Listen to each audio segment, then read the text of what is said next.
Hello मित्रों, नमस्कार। मैं विजेंद्र वर्मा एक बार फिर से स्वागत करता हूं। मित्रों, हम पढ़ रहे थे चैप्टर नंबर 8 पादपों में खनिज पोषण, और आज हमारा टॉपिक है पादपों के लिए अनिवार्य तत्व। ठीक है, पौधों के अनिवार्य पोषक तत्व। आज हम बात करने वाले हैं पौधों के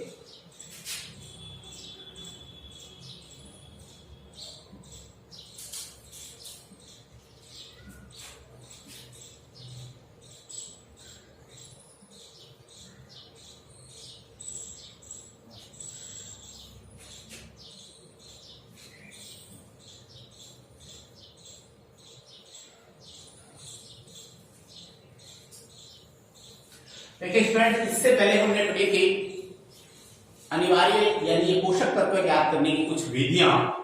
आज हम बात कर रहे हैं कि कौन कौन से पोषक तत्व पादपों के लिए अनिवार्य हैं। तो हम पोषक तत्वों के अनिवार्य की बात करने वाले हैं। तो मित्रों देखिए, पौधों के लिए अनेक खनिज तत्व आवश्यक हैं। पादपों के लिए अनेक पोषक तत्व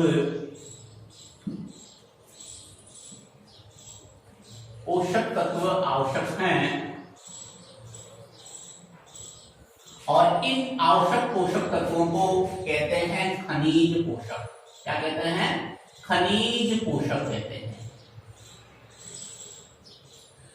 याद रखना, आज तक अपनी बुक के अनुसार बात कर रहा हूं, आज तक खोजे गए 105 तत्वों में से 60 तत्वों की उपस्थिति पादपों में दर्शाई गई है। कहां दर्शाई गई है? पादपों में। यानी हमने कुछ विधियां पिछले पार्ट में पढ़ी थी, उसके दौरान हमने पाया कि 60 तत्व पादपों में, 60 प्रकार के तत्व पादपों में पाए जाते हैं इन 105 तत्वों में से। ठीक है, देखिए मित्रों, इन पोषक तत्वों के कुछ अनिवार्यता हम बात करें तो यानी कि पादपों की वृद्धि और विकास के लिए आवश्यक जो तत्व हैं वो सक्रिय तत्व हैं। याद रखना, ये बड़ी इंपोर्टेंट बात है, एग्जाम में पूछा भी जाता है कि पादपों के लिए आवश्यक पोषक तत्व कितने हैं। तो मित्रों याद रखना, पोषक तत्व आवश्यक कितने हैं? 17 पोषक तत्व आवश्यक है, 17 पोषक तत्व आवश्यक है। फिर देखिए नेक्स्ट, इसी में क्या होता है कि देखो 17 जो अनिवार्य पोषक तत्व हैं, कितने? 17 जो अनिवार्य पोषक तत्व हैं, उनकी अनिवार्यता का निर्धारण, किसका निर्धारण? अनिवार्यता का निर्धारण निम्न तथ्यों से किया जाता है। कौन कौन से ऐसे तथ्य हैं जो ये बताते हैं कि ये जो 17 तत्व हैं ये पादपों के लिए अनिवार्य हैं? तो हम उन तथ्यों की यहाँ बात कर रहे हैं। उन 17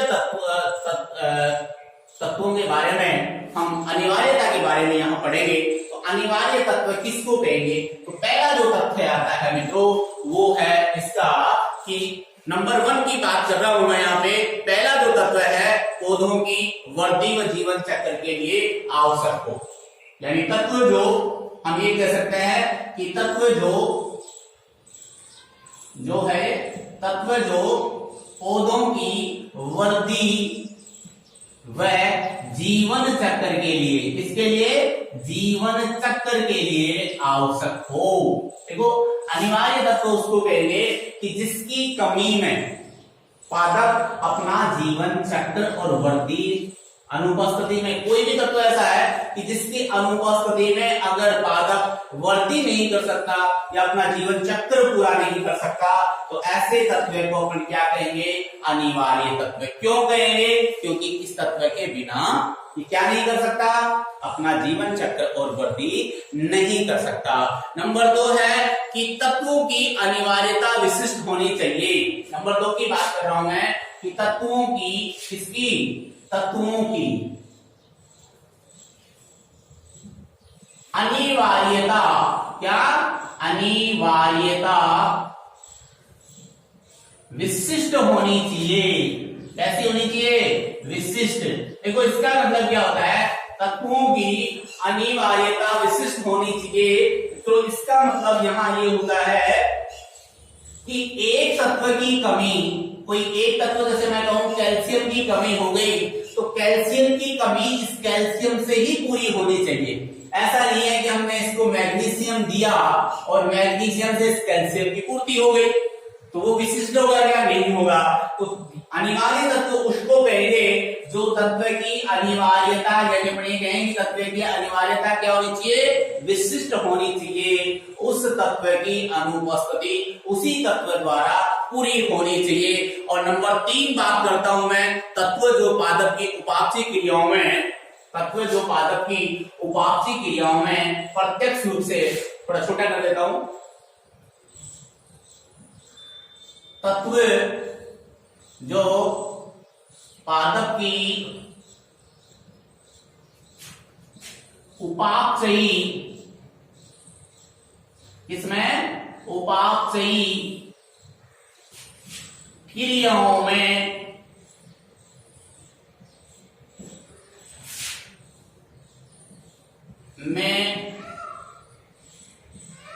प्रत्यक्ष रूप से उपयोगी हो। देखिए कि उस तत्व को हम अनिवार्य तत्व कहेंगे जिसकी अनुपस्थिति में पादप में उपापचयी क्रियाएं नहीं हो पाती। ठीक है, अनिवार्य तत्व उसको कहेंगे जो तत्व पादप की वृद्धि व जीवन चक्र में आवश्यक हो। अनिवार्य तत्व उसको कहेंगे तो तत्व की अनिवार्यता विशिष्ट होनी चाहिए। इस विशिष्ट होने का मतलब यहाँ है कि उसी तत्व की पूर्ति उसी तत्व से होनी चाहिए। दूसरे तत्व से, देखो फिर से एक बार बता देता हूं, जैसे कैल्शियम की कमी से कुछ प्रभाव लक्षण उत्पन्न हुए पादप में और हमने इसको मैग्नीशियम दे दिया, तो मैग्नीशियम से ये लक्षण सही नहीं होने वाले। क्यों? क्योंकि ये जो कैल्शियम है ये अनिवार्य तत्व है। अनिवार्य तत्व की विशेषता ये है कि वो विशिष्ट होना चाहिए। कैल्शियम देंगे तो ही ये कैल्शियम की कमी पूरी होगी।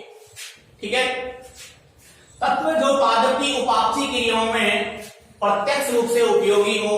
देखो प्रत्यक्ष रूप से उपयोगी का मतलब होता है डायरेक्ट उपयोग में लिया जा सके, बिना इसके उस तत्व के बिना उपापचयी क्रियाएं नहीं हो सकती। ठीक है, 4 नंबर पे मैं बात करता हूं, लास्ट हमारा है यहाँ पे कि प्रत्येक तत्व की कमी से विशिष्ट लक्षण उत्पन्न होने चाहिए। तत्व की कमी से, यानी हम ये कहें कि तत्व की कमी से लक्षण उत्पन्न होने चाहिए। अभी मैं आपको फर्स्ट में बता दिया है मैंने कि अगर कोई तत्व की कमी होती है तो उसके लक्षण उसमें उत्पन्न होने चाहिए। अगर लक्षण ही उत्पन्न नहीं होंगे तो मित्रों आप सब जानते हैं कि अगर लक्षण उत्पन्न ही नहीं होंगे तो ये तत्व क्या अनिवार्य है? नहीं है, कोई जरूरी नहीं है। इसकी कमी अधिकता से कोई प्रभाव नहीं पड़ रहा है तो अनिवार्य तत्व नहीं है। तो याद रखना इन अनिवार्य तत्वों के 4 प्रमुख तथ्य हैं। 17 अनिवार्य तत्वों की अनिवार्यता के तथ्य निम्न 4 हैं। इन 4 के आधार पर हम ये कह सकते हैं कि कौन सा तत्व अनिवार्य है और कौन सा तत्व अनिवार्य नहीं है। ठीक है, नेक्स्ट मित्रों मैं बात करता हूं इसी में आगे अपन चलते हैं कि देखो तत्वों को ना, इन तत्वों को, अनिवार्य पोषक तत्वों को पौधों में उपस्थिति व मात्रा के आधार पर, देखो अनिवार्य पोषक तत्वों को, किनको? अनिवार्य पोषक तत्वों को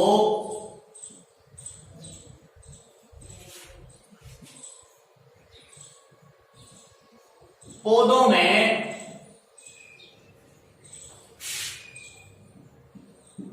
उपस्थिति व मात्रा के आधार पर, किसके आधार पर? मात्रा के आधार पर 2 वर्गों में बांटा गया। कितने वर्गों में? 2 वर्ग। अब वो 2 वर्ग कौन कौन से? देखिए नंबर 1 वर्ग की बात करता हूं, फर्स्ट नंबर में मैं लिखता हूं, तो वो है फर्स्ट नंबर पे वृहत मात्रिक पोषक तत्व।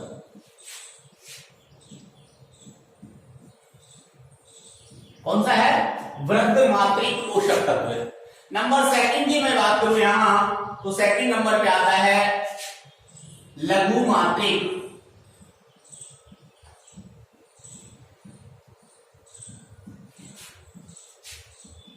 पोषक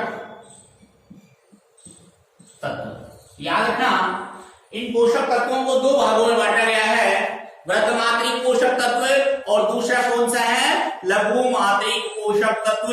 तो लघु और वृहद इन दोनों के बारे में हम यहाँ पढ़ेंगे। वृहद मात्रिक पोषक तत्व किसे कहते हैं, लघु मात्रिक पोषक तत्व किसे कहते हैं। तो सबसे पहले अपन बात करते हैं वृहद मात्रिक पोषक तत्व। तो देखिए वृहद मात्रिक पोषक तत्व को क्या कहते हैं, गुरु पोषक तत्व भी कहते हैं, ठीक है। इसी को लघु पोषक तत्व भी कहते हैं, सॉरी दीर्घ, लघु नहीं कहते, लघु नहीं हो गया, इसको दीर्घ पोषक तत्व भी कहते हैं। एक ही बात है, चाहे वृहद पोषक तत्व कह दो, चाहे गुरु पोषक तत्व कह दो, चाहे दीर्घ पोषक तत्व कह दो, एक ही बात है। हम बात किसकी कर रहे हैं, वृहद या गुरु या दीर्घ पोषक तत्व। देखो दोबारा से सुनना, एक बार फिर से बता देता हूं। अनिवार्य पोषक तत्वों को पौधों में उपस्थिति व मात्रा के आधार पर, किसके आधार पर, उपस्थिति व मात्रा के आधार पर दो भागों में बांटा गया है। वो दोनों भाग कौन कौन से हैं, वृहद मात्रिक पोषक तत्व और दूसरा है लघु मात्रिक पोषक तत्व। ध्यान से सुनना, वृहद मात्रिक, जहां से क्वेश्चन पूछा जाता है एग्जाम में, वृहद मात्रिक पोषक तत्व को गुरु मात्रिक पोषक तत्व भी कहते हैं, दीर्घ मात्रिक पोषक तत्व भी कहते हैं। अब वृहद मात्रिक पोषक तत्व और दीर्घ मात्रिक पोषक तत्व, तो मित्रों ये है 9। कितने हैं, 9। अब वो कौन कौन से याद रखना, एक बार उनकी डेफिनेशन बाद में पढ़ेंगे। एक बार में वृहद मात्रिक पोषक तत्व कौन से हैं, देखो carbon, hydrogen, oxygen, nitrogen, phosphorus, potassium, calcium, magnesium और सल्फर। कितने हो गए तो यहां बात करें 1 2 3 4 5 6 7 8 9, कितने हो गए, 9 पोषक तत्व हो गए। देखिए इन एनपीके, इनको कहते हैं प्राथमिक वृहद मात्रिक पोषक तत्व। याद रखना, प्राथमिक क्या पढ़ रहे हैं अपन, वृहद मात्रिक पोषक तत्व पढ़ रहे हैं। तो प्राथमिक वृहद मात्रिक पोषक तत्व कौन कौन से हैं, नाइट्रोजन, फास्फोरस, पोटेशियम। तो याद रखना CHO, NPK, CAMGS, ठीक है। ये जो है CAMGS, इनको कहते हैं दीर्घ मात्रिक, सॉरी द्वितीयक वृहद मात्रिक पोषक तत्व। कौन सा कहेंगे, द्वितीयक, कौन सा है ये, द्वितीयक वृहद मात्रिक पोषक तत्व, द्वितीयक दीर्घ मात्रिक पोषक तत्व। तो मैंने यहां 2 चीजें बताई आपको, वृहद मात्रिक पोषक तत्व कितने होते हैं, 9, ठीक है।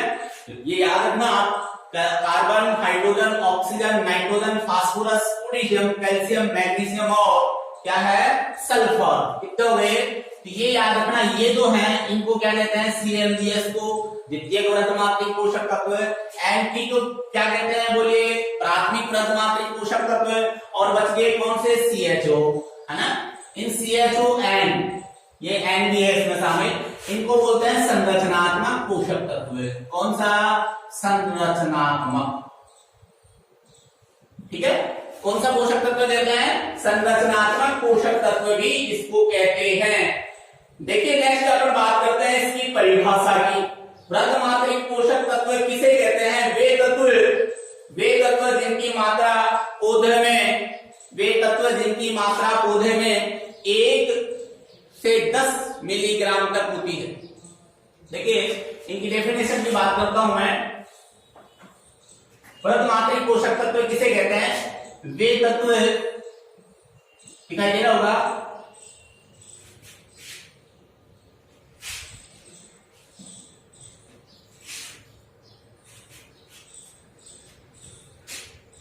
तत्व जिनकी मात्रा पौधे के, इसके पौधे के 1 ग्राम, कितने ग्राम, 1 ग्राम शुष्क भार में, 1 ग्राम शुष्क भार में 1 से 10 मिलीग्राम, कितनी मिलीग्राम, 1 से 10 मिलीग्राम हो, क्या कहलाते हैं, बोलिए क्या कहलाते हैं, वृहद मात्रिक पोषक तत्व कहलाते हैं। वृहद मात्रिक पोषक तत्व कहलाते हैं। फिर से मैं बता रहा हूं, वे तत्व जिनकी मात्रा पौधे के 1 ग्राम शुष्क भार में कितनी हो, 1 से 10 मिलीग्राम हो, वे तत्व क्या कहलाते हैं, वृद्ध मात्रिक पोषक तत्व कहलाते हैं। मित्रों ये कितने होते हैं, अभी मैंने बताया था ये 9 होते हैं। एक बार फिर बता देता हूं, CHO, NPK, CAMGS कितने होते हैं, 9 होते हैं। कुल तत्व कितने होते हैं, 9। हमने अनिवार्य तत्व कितने पढ़े, तो यहाँ अनिवार्य तत्व कितने हैं, 17। पहले ये 16 थे, आजकल इसमें एक निकिल तत्व को और जोड़ दिया गया है। 7वां तत्व कौन सा है, निकिल है।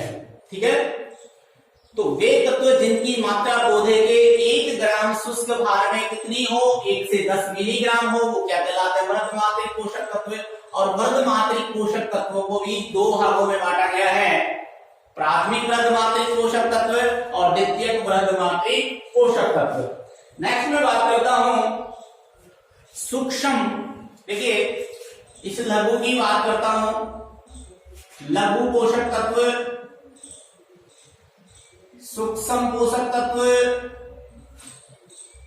गौण तो इसको बोलते हैं, सॉरी इसको गौण भी बोलते हैं और अप्रधान भी बोलते हैं इसको। कितने नाम बताए मैंने, 4 नाम बता दिए हैं। फिर से सुनना, सूक्ष्म, गौण, लघु और अप्रधान, यानी टोटल की मैं बात करूं तो अपन मित्रों इसमें कितने तत्व हैं, इसमें 8 हैं। कितने हैं, 8 तत्व हैं। कैसे, क्योंकि कुल कितने हैं, कुल 16 हैं, 17 हैं और 17 में से 9 निकाल लेते हैं तो बचे कितने, 8। ये 8 तत्व हैं, वो लघु या सूक्ष्म या गौण या अप्रधान तत्व कहलाते हैं। अब किसे कहते हैं, एक बार डेफिनेशन कर लेते हैं, फिर अपन 8 तत्वों के बारे में पढ़ेंगे। तो नंबर अपन बात करते हैं सबसे पहले किसकी, इसकी डेफिनेशन की। देखिए अपन ये लिखेंगे, वही है सेम परिभाषा, वे तत्व जिनकी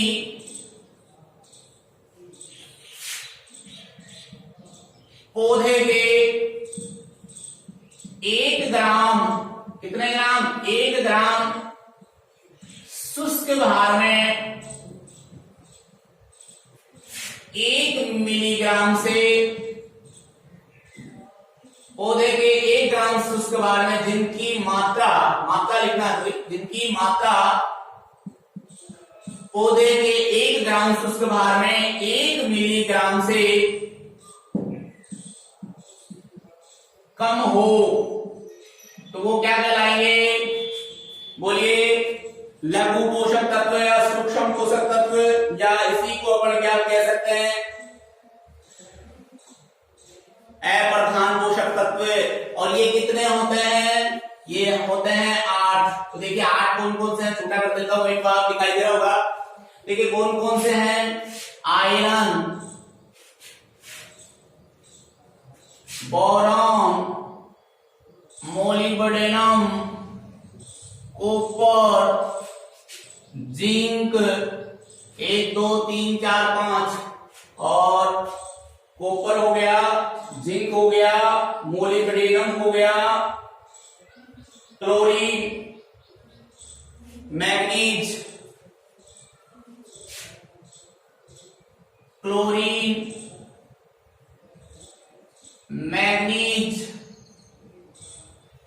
निकिल, 1 2 3 4 5 6 7 8 हो गए ना, iron, boron, molybdenum, copper, zinc, chlorine, nickel.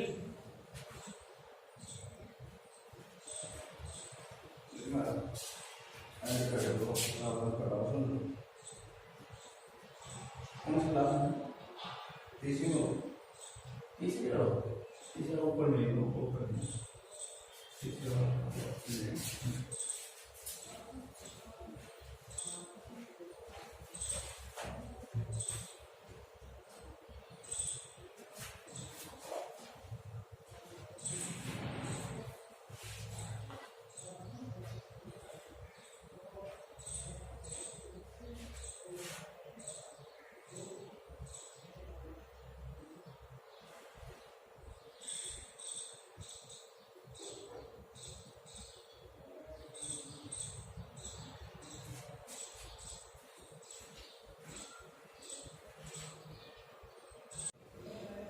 Next बात करते हैं अनिवार्य तत्वों को, इनको अनिवार्य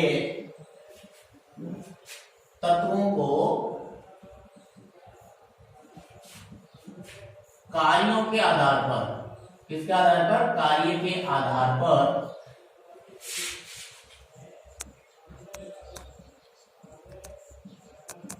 चार भागों में बांटा गया है। कितने भागों में, चार भाग पढ़ने वाले हैं। बढ़िया। नंबर 1 बात करता हूं मैं, फर्स्ट जो भाग है, देखिए फर्स्ट भाग की बात कर रहा हूं, तो फर्स्ट भाग अपना यहाँ पे है संरचनात्मक तत्व। कौन सा है, संरचनात्मक तत्व। अब संरचनात्मक तत्व कौन से होते हैं, देखो वे तत्व जिनसे पादप शरीर में या जैव रासायनिक क्रियाओं द्वारा, या फिर ये कहें कि पादप का जो शरीर बना होता है जिसमें कार्बोहाइड्रेट होता है, प्रोटीन होता है, विटामिन होता है, ठीक है ना, तो ये सारे तत्व, डीएनए होता है, ये जो तत्व इन कार्बोहाइड्रेट, प्रोटीन, विटामिन, डीएनए का निर्माण करते हैं, और ये सारे तत्व मिलकर पादप शरीर का निर्माण करते हैं, तो ये तत्व क्या कहलाते हैं, संरचनात्मक। तो वो कौन कौन से हैं, देखो हमने पढ़ा था संरचनात्मक तत्व कौन से हैं, 4 हैं, कार्बन, हाइड्रोजन, ऑक्सीजन और नाइट्रोजन। इन चारों तत्वों को, कार्बन, हाइड्रोजन, ऑक्सीजन और नाइट्रोजन, इन चारों तत्वों को कहते हैं संरचनात्मक तत्व। नेक्स्ट आता है ऊर्जा संबंधी तत्व। कौन सा है, ऊर्जा संबंधी तत्व। 2 नंबर में बात करता हूं मैं, ऊर्जा संबंधी तत्व। देखो ऊर्जा संबंधी तत्व वे तत्व जिनसे, जो किसका स्रोत होता है, ऊर्जा का स्रोत होता है, ठीक है।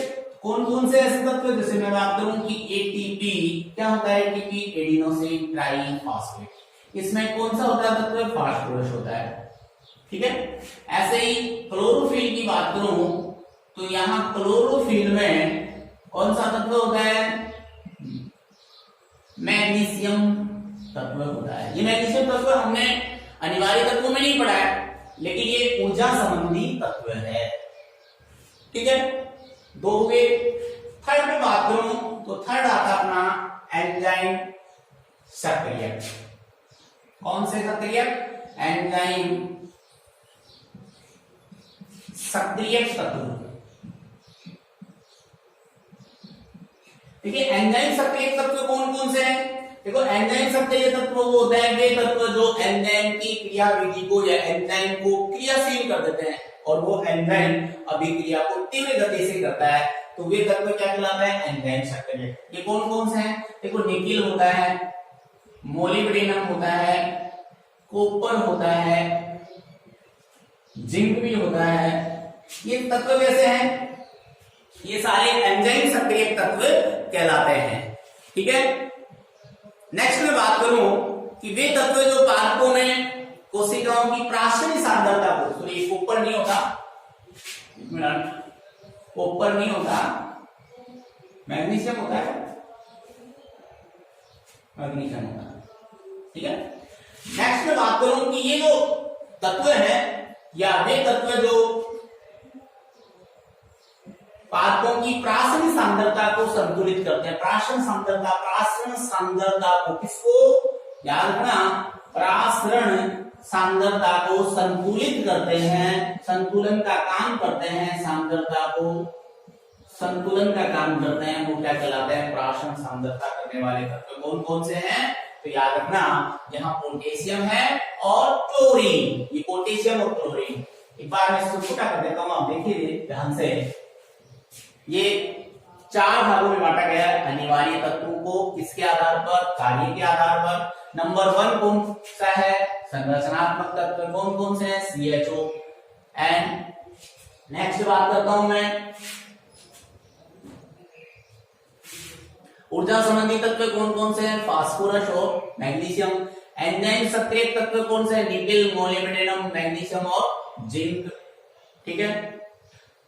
प्राशन सांद्रता से संबंधित तत्व कौन से हैं, 2 हैं, कौन से, पोटेशियम और क्लोरीन। देखिए हमने पिछले चैप्टर नंबर 7 में पढ़ा था सक्रिय पोटेशियम आयन स्थानांतरण सिद्धांत, और उसमें पढ़ा था कि दिन में द्वार कोशिकाओं में क्या बनता है, बोलिए, मैलिक अम्ल बनता है। कौन सा अम्ल बनता है, मैलिक अम्ल। और मैलिक अम्ल का वियोजन किस में हो जाता है, मैलेट प्लस हाइड्रोजन आयन। ठीक है, अब ये हाइड्रोजन आयन द्वार कोशिकाओं से बाहर और पोटेशियम आयन द्वार कोशिकाओं में प्रविष्ट होता है। ये पोटेशियम मैलेट, यानी ये मैलेट पोटेशियम के साथ क्रिया करके क्या बनाता है, पोटेशियम मैलेट, जिससे द्वार कोशिकाओं की प्राशन सांद्रता बढ़ जाती है और द्वार कोशिका स्फीत हो जाती है। तो प्राशन सांद्रता को संतुलित करने का काम करने वाले तत्व दो हैं, पोटेशियम और क्लोरीन। तो मित्रों, इसमें आप ये याद रखना कि प्राथमिक वृद्धमात्रिक पोषक तत्व कौन से हैं, द्वितीयक वृद्धमात्रिक पोषक तत्व कौन से हैं। ठीक है, दीर्घ मात्रिक पोषक तत्व किसे कहते हैं, सूक्ष्म मात्रिक पोषक तत्व किसे कहते हैं। दीर्घ मात्रिक पोषक तत्व कितने हैं, 9, और लघु मात्रिक पोषक तत्व कितने हैं, 8। टोटल अनिवार्य तत्व कितने हैं, 17। ठीक है, नेक्स्ट में बात करने वाला हूं इसी में, देखिए आगे, इन टोटल अनिवार्य तत्वों में से, अनिवार्य तत्व टोटल कितने हैं, 17। इन टोटल अनिवार्य तत्वों में से देखो, इनको कहते हैं, ये कहां से प्राप्त होता है, मृदा से, और मृदा से प्राप्त होता है, इसलिए इनको कहते हैं खनिज पोषक। क्या कहते हैं, खनिज पोषक। ठीक है, ये सारे मृदा से, लेकिन सारे नहीं होते, इनमें भी 4 को छोड़ के CHON, ये कार्बन डाइऑक्साइड, जल, ऑक्सीजन, या जल से भी, ये जो है ना, ये तो वायु और जल से, वायुमंडल और जल से प्राप्त होता है। ठीक है, तो यहां हम इनके बारे में कुछ नहीं पढ़ना है, हमको तो ये याद रखना है, ये खनिज तत्व नहीं कहलाते हैं। खनिज तत्व किसे कहते हैं, इन 4 को निकाल कर कितने बचते, 13, ये क्या कहलाते हैं, खनिज तत्व, क्योंकि इनको मृदा से जल के साथ अवशोषित किया जाता है जड़ों द्वारा। ठीक है, अब ये जो N है, नाइट्रोजन, देखो नाइट्रोजन वायुमंडल में कितना परसेंट है, 78% नाइट्रोजन है, 78% नाइट्रोजन है। और उच्च श्रेणी के पादपों की जड़ों में, अपने के लेग्यूमिनेसी कुल के पादपों की जड़ों में राइजोबियम जीवाणु जो पाया जाता है, वो राइजोबियम जीवाणु वायुमंडल की नाइट्रोजन को किसमें बदल देता है, नाइट्रेट। और इस नाइट्रेट को मृदा से पादप क्या कर लेते हैं, अवशोषित कर लेते हैं। तो मित्रों देखो, ध्यान रखना, इस नाइट्रोजन का भी जो स्रोत है वो वायु नहीं है, इस नाइट्रोजन का स्रोत भी क्या है, मृदा है। इसलिए 13 तो ये थे, और एक ये कितने हो गए, 14, 14 तत्व हो गए। इन 14 तत्वों को कहते हैं खनिज पोषक। और ये जो 3 तत्व यहां बात कर रहे हैं अपन, ये कहलाते हैं अखनिज पोषक। क्या कहलाते हैं, अखनिज पोषक। ठीक है, तो आज हम इतना ही पढ़ेंगे। और फिर भी देखिए स्टूडेंट्स, अगर किसी को थोड़ी बहुत इससे संबंधित, डिजिटल बोर्ड से संबंधित कोई प्रॉब्लम हो रही हो, फील होती हो, तो स्टूडेंट्स एक बार आप जरूर बता दें। ठीक है, और आप लगातार बने रहें। Have a nice day, thank you.